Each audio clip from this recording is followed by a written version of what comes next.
Following the liberalization of the sugar subsector, so much growth has been registered in terms of the industry value chain growth and development. Currently, there are 15 sugar processors receiving raw materials from nearly 30,000 households engaged in sugarcane growing. But the sticking issue bedeviling the sugar subsector key value chain players, the farmers, is the pricing. We found that at one single time, there were 40,000 outgrowers, but right now we've had an attrition rate of above those who have exited around 28%, 11,000. So that means there is a challenge, and some of the challenges are related to one, the declining prices.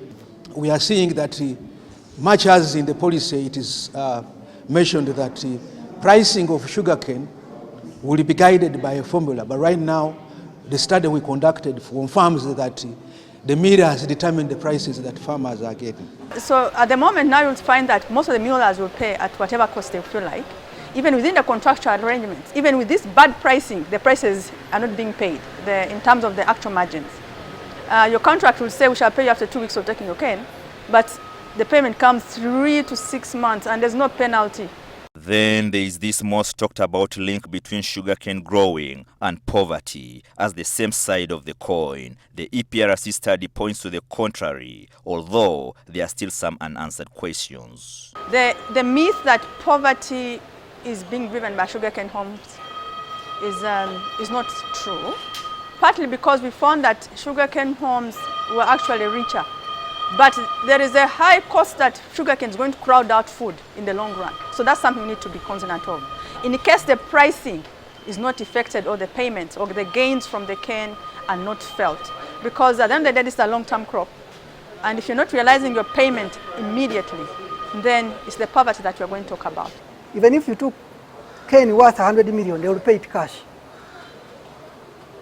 That is a big problem we are having. Now, if you have given me that money on the window, I should go in the village and it must have a trickle effect in the village. It is not there. That's the big question we keep asking. Why?